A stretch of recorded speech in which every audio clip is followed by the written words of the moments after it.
prazer enorme estar participando aqui do Jogo de Damas.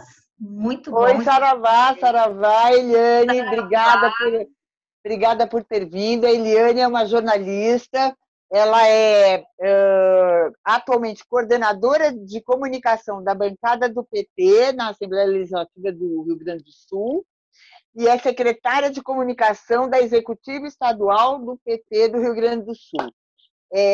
Eu, como vocês, ou como todo mundo, já deve estar cansado de ouvir a pergunta fatídica, né? Quando qualquer dúvida, qualquer questão, qualquer questionamento em relação a esse governo aparece, a gente sempre ouve, mas e o PT? E o PT? E a gente fica perguntando, mas o que tem a ver o PT com isso, né? E aí a gente convidou a Eliane, que gentilmente aceitou, e vai tentar responder para a gente. E aí, Eliane, e o PT? Bom, Bem-vindo. muito obrigada. Quando as pessoas perguntam e o PT diante de algum problema, a gente precisa responder com uma outra pergunta. Quanto tempo você tem para ficar discorrendo sobre políticas públicas realizadas em 12, 13, 14 anos de governo? Porque a gente tem bastante tempo para falar e muita coisa para mostrar. Então, as pessoas costumam trabalhar com essa ideia do bode expiatório, né? Então, inclusive, eu li um livro, tive a oportunidade de ler um livro que ele é muito interessante, que é este livro aqui, não sei se vocês vão conseguir ver, que é Como Funciona Funciona o Fascismo, fácil. que é do Jason Stanley, e esse livro é muito bom, porque ele mostra exatamente a necessidade que os governos fascistas, que possuem de criar um bode expiatório em comum no imaginário da população para poder passar políticas que jamais passariam, que são tão indigestas, que jamais passariam se não tivesse esse bode expiatório em comum, né, para permitir que outras coisas passem. Então, é necessário essa narrativa que a mídia, a grande mídia ajudou a construir, essa narrativa de que o PT quebrou o país, ela é muito importante, porque senão como passar a reforma trabalhista? Como passar a reforma da Previdência? Como justificar privatizações como da Petrobras? Como justificar abrir a mineração de ouro na Amazônia? Se você não tem algo tão inominável como seria, né, esse PT que quebrou o país. Hoje ainda recebi por WhatsApp, né, uma pessoa dizendo assim, ai, pois é, que bom, né, que agora não está mais o PT no governo, porque eu pagava R$ 40 o gás de cozinha e agora que o PT não rouba mais a Petrobras, eu estou pagando só 80. Que maravilha! Então, acho que é um pouco isso, né? Eliane, a gente tem essa questão do fascismo, né? Também é outra questão, é outra palavra, né? Que se tornou muito presente e que tem sido muito combatida, porque porque isso não é fascismo, o fascismo é outra coisa, e começa uma discussão é, é, semântica sobre o fascismo. É, Querendo amenizar o que a gente está vivendo, sendo que o que a gente está vivendo, na verdade, realmente é uma guerra híbrida, não tem ninguém com armas atrás da gente, a gente não tem toque de recolher nas ruas, mas as pessoas percebem que estamos limitados, que estamos...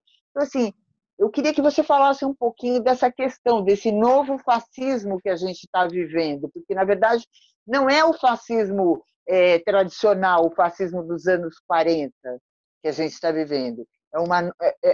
É o novo fascismo, ele está travestido. E por isso essa dificuldade de identificá-lo, não? Sim, eu diria que ele é muito pior hoje do que o do passado, porque no passado você sabia que era, então, você sabia que tinha uma perseguição, você sabia que tinha uma censura, era tudo muito explícito, tinha toque de recolher, tinham sinais de, olha, se cuida, tem toque de recolher, se você não estiver em casa até tal hora, você corre risco de ser preso. Hoje não, hoje você tem milicianos atuando livremente, você não sabe em que momento você pode levar um tiro, né? Simplesmente porque você defende uma pauta que não é de interesse.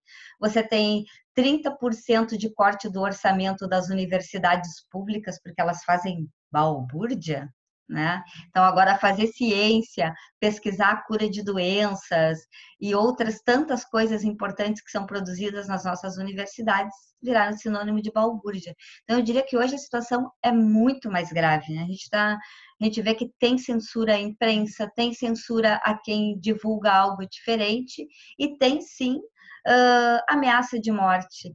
Se no passado as pessoas foram presas, mortas, torturadas, desta vez as pessoas não estão esperando isso acontecer, elas estão indo embora do Brasil. Jean Willis foi embora do Brasil, Márcia Tiburi teve que sair do Brasil. E essa antropóloga que a gente estava conversando antes de iniciar aqui a entrevista, ali no Esquenta, essa antropóloga aqui do Rio Grande do Sul, ela também está sofrendo ameaças de morte e pensando em ir embora do Brasil. Então, eu acho que hoje é um momento mais grave ainda, porque as pessoas entendem que a gente vive numa democracia, mas ela é uma democracia hoje que ela é muito aparente em muitos sentidos. A gente ainda vota, né, tem o direito de votar, mas a gente começa a perder o direito sagrado de expressar opinião, o direito sagrado à universidade, a produzir conhecimento. Então, eu estou bem preocupada com esses novos tempos. Eu diria que a gente vive uma democracia adoentada, né? Uma democracia amputada das pernas e dos braços, e principalmente do cérebro, né? Porque a impressão que dá é que, enfim, quer se impor um pensamento hegemônico, né? E eu lembro quando eu sou uma pessoa meio bagunceira, e o meu pai sempre falava assim para mim, não, põe a ordem nas coisas, a rotina é a coisa mais fácil. Quando você estabelece uma rotina, é muito mais fácil, porque daí você automatiza as coisas, você ganha em tempo. E é verdade. E é essa coisa também do pensamento hegemônico. É mais fácil você pensar com a boiada do que você sair fora e olhar de fora e fazer as críticas. E é isso que não é bem-vindo hoje em dia. Mas, pulando do que eu acho, na verdade eu estou aqui para falar o que você acha,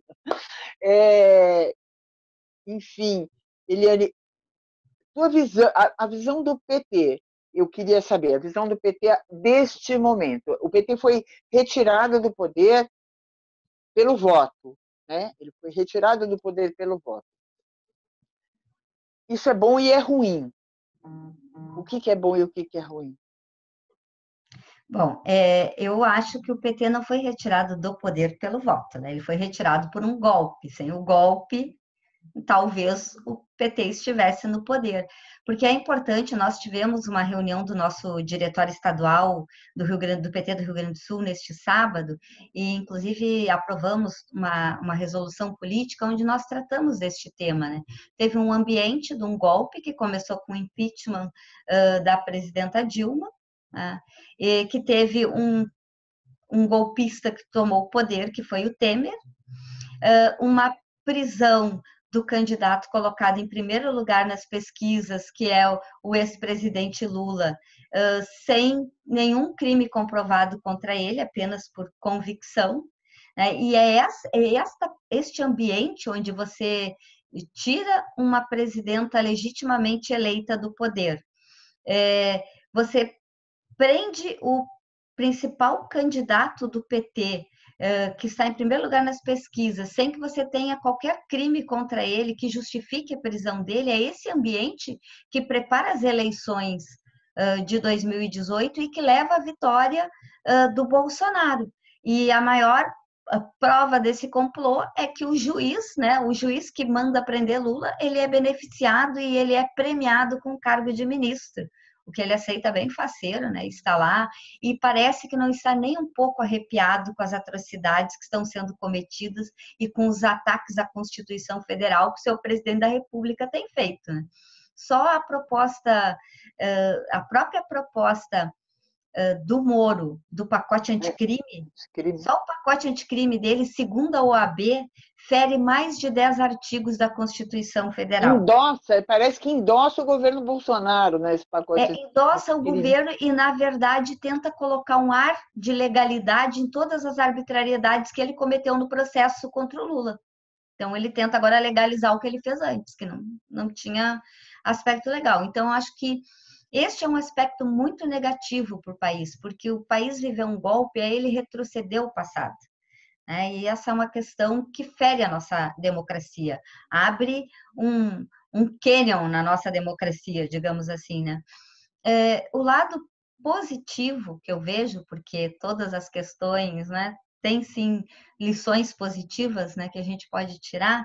Então, acho que o lado positivo é esse reencontro com uma base social, com um outro olhar para a nossa base social, a gente compreender e tirar lições da política de alianças que levamos a cabo quando estávamos no governo, compreender e tirar lições da nossa timidez em promover uma legislação que fizesse a democratização da mídia, né? Então, algumas lições são bem importantes, assim, porque não tem mais como conviver com o atual estágio da arte e da mídia no país, né?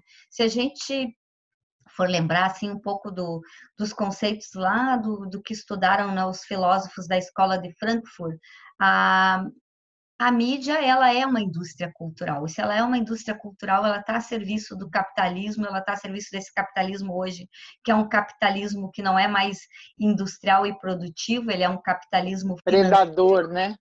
predador, e a mídia, como uma indústria cultural, está a serviço deste tema. E se a gente não compreender esta característica e esta questão, dificilmente vamos avançar no Brasil. Porque se hoje tem na população essa ideia de que o PT é culpado de tudo, de que o PT quebrou o país, a mídia criou esse ambiente, colaborou para que esse ambiente fosse construído. Sabes que a Universidade Estadual do Rio de Janeiro, eles têm o Laboratório de Estudos de Mídia e Esfera Pública. E eles fizeram um estudo avaliando a cobertura da mídia dos 100 dias do governo Dilma e a cobertura da mídia dos 100 dias do governo Bolsonaro. Os percentuais de notícias negativas do governo Dilma são infinitamente superiores ao percentual de notícias negativas do governo Bolsonaro em qualquer uma das editorias analisadas. Então, a mídia cria uma narrativa. Nossa, depois se você puder, eu gostaria de ter acesso a esse estudo. Muito me interessa como jornalista. Mas, enfim, Eliane, andando para frente, você falou uma coisa que é bastante importante e que chama bastante atenção, que é a democratização da mídia. As eleições, sejam elas tenham sido forjadas ou não, elas deram como resultado o governo Bolsonaro. Elas nos trouxeram até aqui. E de um tempo para cá, houve também um uso bastante exacerbado das mídias sociais. A meu ver, muito bem usado com muita sabedoria pela direita e usado ainda como de forma analógica pela esquerda. E talvez isso tenha, não sei, essa é a minha visão, talvez isso tenha resultado no que a gente está vivendo hoje. A democratização da mídia foi um ponto falho da gestão petista, assim, o processo, enfim, o pouco olhar que se deu a isso? Eu diria que foi uma fragilidade dos governos petistas. É claro que a gente tem que considerar que um projeto de democratização da mídia teria que passar pelo Congresso e por toda a correlação de forças. E não esqueçamos que muitos deputados federais, de alguma forma, têm relação com proprietários das mídias nas suas regiões, nos seus estados, né? Então, a tendência é defender o status quo, como está colocado aí dos chamados barões da mídia, que são pouquíssimas famílias que detêm o monopólio dos grandes meios, seja da mídia nacional ou seja das mídias regionais nos diferentes estados. Então, na minha opinião, foi sim uma fragilidade, porque em que pese, talvez não pudéssemos avançar para o projeto proposto pelo Fórum Nacional de Democratização da Mídia, que chegou a propor um projeto de iniciativa de lei, um projeto de iniciativa popular de lei da democratização da mídia, muito bom, por sinal, eu participei de todo esse debate, acompanhei, era militante do FNDC no Rio Grande do Sul naquela época, em que pese talvez não pudéssemos implantar, nós tínhamos instrumentos nas mãos, como as resoluções da primeira Conferência Nacional de Comunicação, que nós poderíamos nos esforçar para cumprir, para regulamentar o maior número destas resoluções e avançar em políticas públicas próprias de comunicação popular, de ter uma política para as rádios comunitárias, ter uma política para jornalismo e para comunicação comunitária. Então, poderíamos ter avançado em políticas públicas. Se não conseguíamos avançar por um lado, avançar por outro, dando mais condições para que os movimentos sociais tivessem espaço para produzir comunicação e informação. Entendi. Eliane, assim, o Lula preso, né? Como é que o PT está se movimentando em relação a essa situação, uma vez que a gente sabe que o Lula centraliza, na verdade, toda e qualquer possibilidade de resistência, né, que a gente possa ter a esse governo.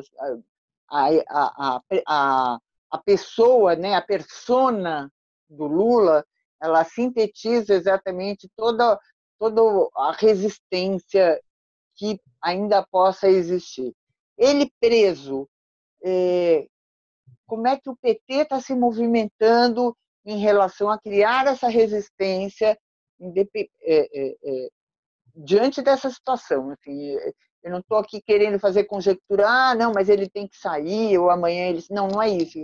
Assim, ele preso, como é que o PT se move? Sim. Bom, o presidente Lula, ele poderia até já ter tentado migrar para uma prisão domiciliar, e ele mesmo disse que ele quer ser julgado e ele busca a sua inocência, né? Ele aguarda o julgamento e que seja decretada a sua inocência.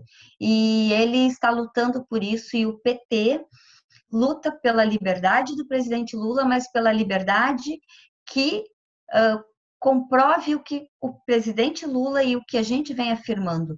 Lula é um preso político, né? Ele é um preso político na medida em que não existem provas de crimes que ele tenha cometido.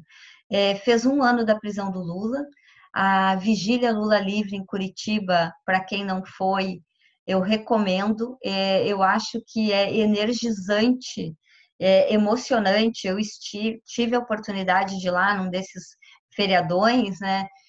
E é emocionante você dizer um bom dia, presidente Lula, um boa tarde, presidente Lula, um boa noite, presidente Lula, e saber que ele está ali, do outro lado, numa cela solitária, ouvindo e se energizando com a nossa voz. Então, nós estamos trabalhando muito para proliferar os comitês populares em todas as cidades, os comitês Lula Livre, para que essa luta continue muito firme, muito revigorada, porque ele nos fez um pedido antes de ser preso, que nós fôssemos a sua voz, as suas pernas, os seus braços. Eu me emociono só de falar. E sim, nós seremos, nós continuaremos, porque o Lula ele não representa a sua liberdade em si. Lula livre representa a aposentadoria, o direito de aposentadoria. Lula livre representa o direito a 3 refeições por dia daquele povo pobre que voltou a passar fome. Lula livre representa a volta de ter mais médicos, de ter saúde básica na periferia. As pessoas voltaram, as pessoas estão morrendo por falta de atendimento.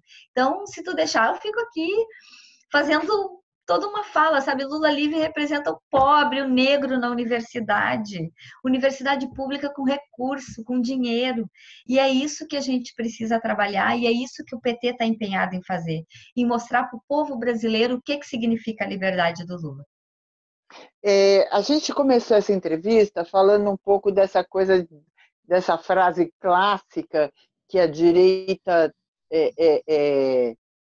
impôs, né? E hoje em dia a gente ouve muita gente da esquerda também falando isso, a culpa é do PT, a culpa é do PT, muita gente da esquerda falando isso. E eu sempre penso que essa palavra culpa ela é um pouco cristã, né? Ela tem uma semântica meio cristã e meio de auto flagelo, enfim, assim, a culpa é minha culpa, é minha culpa, é minha máxima culpa. O que nos paralisa, né? Essa situação acaba nos paralisando e não faz a gente fazer a verdadeira o que pedem, né? A autocrítica do PT. É a famosa autocrítica. Cadê a autocrítica? Cadê a autocrítica? A autocrítica está aí, né? O próprio Lula cansa, nas poucas vezes que ele falou, ou nos bilhetes que ele passa, ele cansa de falar que ele, hoje ele entende que ele deveria ter avançado, por exemplo, na democratização das mídias, ou, né? Enfim, está cansado de falar isso. O PT está cansado de fazer autocrítica. A minha pergunta diz respeito a isso. Como é que o PT vai agora revigorar a sua imagem, que foi tão desgastada de forma bastante estudada pela mídia, pelos fascistas, pelas e que isso vendeu muito bem, inclusive para as pessoas que usufruem dos benefícios que os governos petistas trouxeram, né? A gente sabe que gente pobre, gente de periferia, eu falo aqui de São Paulo, das pessoas que passaram com o governo Haddad, com a prefeitura do Haddad, as pessoas foram votar no Dória e, enfim, acabaram sendo enxotados da rua no meio do inverno com jatos de água, casa derrubada com gente dentro, enfim. Como é que a gente resgata essa marca importante do PT, né? O que o PT fez? Como é que a gente resgata isso como uma marca e enfim, uma cenoura ali na frente? Como é que a gente coloca essa cenoura na frente para as pessoas? Bom, eu acho que a fórmula aí é trabalho, muito trabalho, muita paciência, resiliência e principalmente a nossa estratégia nesse momento é mostrar para a população que nós estamos ali, ao lado do povo, defendendo os direitos do povo. Então, estamos nas ruas coletando assinaturas contra a reforma da Previdência, nossos vereadores e vereadoras, deputados, deputadas estão firmes buscando barrar a reforma da Previdência, estamos conversando com a população, montando banquinhas nas ruas, né, porque a gente não pode montar banquinha, né, troca um dedo de prosa por uma fatia de bolo, por um cafezinho, só em época de eleição, né? O sentido de ser partido de esquerda é ser partido o ano inteiro. E ser partido o ano inteiro é estar na rua, conversando com as pessoas, fazendo banquinhas. Vamos conversar sobre o futuro da tua aposentadoria? Nós aqui no Rio Grande do Sul estamos fazendo. Vamos começar agora nas próximas semanas, inclusive com uma novidade nas nossas bancas aí dos nossos deputados e deputada estadual aqui do Rio Grande do Sul, que nós vamos ter aí um jogo de tarô aí sobre o futuro da aposentadoria. Nós montamos aí um jogo de tarô, vamos ver o tarô da aposentadoria, que é uma maneira, assim, de dialogar com a população. Estamos nos organizando para estar muito presentes agora no dia 15 de maio, no Esquenta com a greve da educação, estar ao lado dos estudantes, dos professores e professoras universitárias, porque é na luta que a gente se reconhece, né? É na luta que a gente faz as pessoas diminuírem ou baixarem as suas dúvidas, resistências, preconceitos contra a gente. Bom, será que o PT é ruim? Mas é o PT que está aqui do meu lado, lutando comigo, é o PT que está defendendo o meu direito. Porque às vezes a gente fica falando, porque o PT fez, e as pessoas não gostam de falar do passado, né? As pessoas querem discutir o presente. E as ameaças aos direitos estão se dando agora, no presente. Então, é isso, é dialogando muito. Uma outra questão muito importante, nós estamos, através da Fundação Perseu Abramo, construindo aí um curso de difusão em comunicação para toda a nossa militância, que são cursos para formar turmas por município, que a ideia é a gente discutir mais essa questão das redes sociais e também do nosso comportamento nas redes sociais. Porque a melhor maneira de você combater um adversário é você não agir como ele. Então, nós não queremos o monopólio do ódio, a gente tem que deixar esse monopólio do ódio para o lado de lá, porque se a gente também começar a usar esses mesmos argumentos, começar a xingar as pessoas nas redes sociais, porque a gente também não tem mais paciência, a gente vai estar agindo igual, e daí vai ser o outro lado que vai estar determinando como nós seremos. Então, acho que essa é uma questão bem importante. Para atuar nas redes sociais, a gente não pode reproduzir fake news. Nós temos que combater as fake news. Né? Nós não podemos reproduzir xingamentos, nós não podemos ofender as pessoas. Nós temos que realmente ser diferentes, ser aquela. Ser basicamente o que Gandhi dizia, né? Nós temos que ser a mudança que nós queremos ver no mundo. Então, essas duas questões, está muito presente nas lutas, cada vez mais presente nas lutas, está muito aberto ao diálogo, à escuta, porque as pessoas querem ser ouvidas, então nós temos que estar muito abertos a essa escuta, a esse diálogo, e mudar muito da nossa linguagem aí, que foi contaminada por esse período aí, de muito ódio aí nas redes sociais. Bom, acho que a gente está caminhando aqui para o final, mas eu teria ainda zilhões de perguntas para você, vou tentar sintetizar. Você acha que tem volta todo esse desmonte do país? Você enxerga isso com esperança? Você sente? Como é que você vê isso? Bom, nós sabemos que o patrimônio que está sendo vendido, dilapidado, né, você não traz de volta, você não recupera esse patrimônio. O que for dilapidado aí dos nossos bens naturais, das nossas reservas, nem tudo é recurso renovável. Mas nós aqui no Rio Grande do Sul passamos por essa experiência. Nós tivemos no final da década de 90, início dos anos 2000, o governo Olívio Dutra.